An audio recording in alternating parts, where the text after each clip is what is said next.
Vous savez quoi, je suis à l'université, on est le 9 novembre 2018. Et en venant en tram, j'ai commencé à lire Guillaume Contré, Discernement. Et il y a une phrase que je voulais traduire dans Discernement de Guillaume Contré, et ça ne sera pas pour la 170 de traduction sans filet, mais pour la 171, je pense.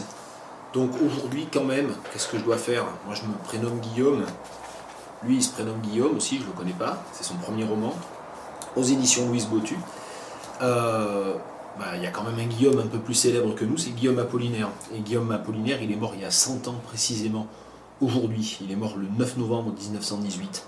Alors traduction sans filet, et j'ai choisi un poème sorti d'un des premiers recueils, des premières pages, des premiers livres que j'ai lus de Guillaume Apollinaire, c'est-à-dire Le Bestiaire, qui se trouve au tout début de l'édition des poèmes de Guillaume Apollinaire dans la Pléiade. Et ça a fait partie des premières pages d'Apollinaire que j'ai lues quand j'avais 11 ou 12 ans. J'en avais lu en anthologie, mais j'ai pas vraiment commencé en fait par alcool ou calligramme. Bon, peu importe. Et donc je viens de choisir Le Serpent. C'est un peu spéciste comme poème. Le serpent. Tu t'acharnes sur la beauté, et quelles femmes ont été victimes de ta cruauté? Ève, Eurydice, Cléopâtre, j'en connais encore 3 ou 4.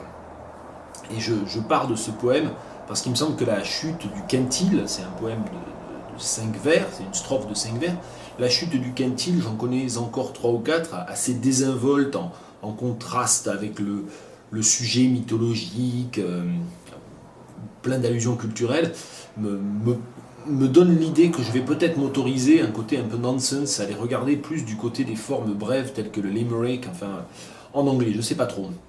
Le titre peut n'avoir l'air de rien, Le Serpent, mais en fait je vais hésiter, et je ne vais pas résoudre cette hésitation entre The Snake et The Serpent, parce qu'en fait dans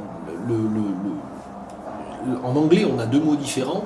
Le serpent de la Bible, c'est serpent, justement. Dans Milton, dans Paradise Lost, c'est serpent, c'est jamais snake. Et donc, du coup, je vais hésiter entre les deux. Est-ce que finalement ce poème part du véritable animal pour aboutir à l'animal mythologique, ou est-ce que d'emblée on le place du côté du culturel et du non-biologique ou du non-zoologique? Bon, The Serpent, The Snake, je pencherai plus vers The Serpent, mais j'ai peut-être tort. Tu t'acharnes sur la beauté. Alors s'acharner sur, non pas s'acharner contre. You have a go at, you have something against, peut-être you have something against beauty. You always turn against beauty, peut-être. Et quelles femmes ont été victimes de ta cruauté? Alors il y a évidemment la question des rimes. Il ne va pas y avoir vraiment de problème entre beauté et cruauté, parce que beauty et cruelty, ça va rimer. Je ne suis pas trop sûr de réussir à avoir 3 rimes plates ici pour les 3 premiers vers. You have something against beauty. Non, j'ai dit quoi tout à l'heure? Ah oui, you always turn against beauty. Et quelles femmes ont été victimes de ta cruauté? And what women indeed fell prey to your cruelty, peut-être, ont été victimes. Fell victim to, même j'aurais envie de dire fell prey to, ont été la proie de. What women fell prey indeed to your cruelty. Ève, Eurydice, Cléopâtre, j'en connais encore 3 ou 4.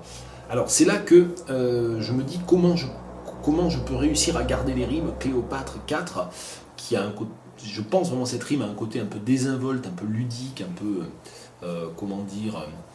héroïque-comique, quoi. C'est une sorte de forme de burlesque, peut-être, pas d'héroïque comique, en fait, de burlesque, de rabaissement de quelque chose de noble, de faire rimer Cléopâtre avec 3 ou 4. Ève, Eurydice et Cléopâtre, Eve, Eurydice, Cléopâtre, j'en connais encore 3 ou 4, et si je veux faire rimer, soit il me faut une rime qui rime à peu près, il faut un mot qui rime à peu près avec Cléopâtre, soit je vais utiliser Ève ou Eurydice, Eve ou Eurydice,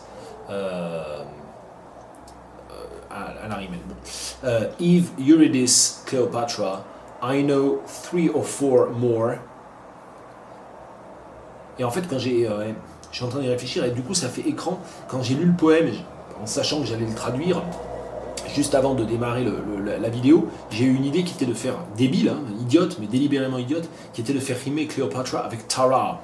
Tara qui est qui est une parodie, on va dire, de son de trompette, mais on peut dire ça comme ça pour mimer ou pour se moquer de quelque chose faussement important. Justement, quand on a fait une grosse bêtise ou quand on a dit quelque chose d'un peu idiot, on va dire Tara pour dire voilà, je suis fier, mais en fait je suis pas fier de moi. Donc en fait tout de suite j'ai pensé à ça et maintenant ça fait écran. Donc si je garde Cléopâtre, je vais pas trouver autre chose. Eve, Eurydice, Cleopatra, I know 3 or 4 more Tara. Ou alors Eve, Cleopatra, Eurydice, and there are 3 or 4 more than this, peut-être. Tu as rimé Eurydice avec this, c'est pas très très bon comme rime, hein, c'est pas très bon comme traduction. Bon, voilà, c'est une tentative, c'est jamais facile de traduire des vers rimés en improvisation. Je m'y essaie de temps en temps, mais c'est quand même casse-gueule, il faut bien dire ce qui est. Voilà, 9 novembre 2018, Apollinaire est mort il y a 100 ans.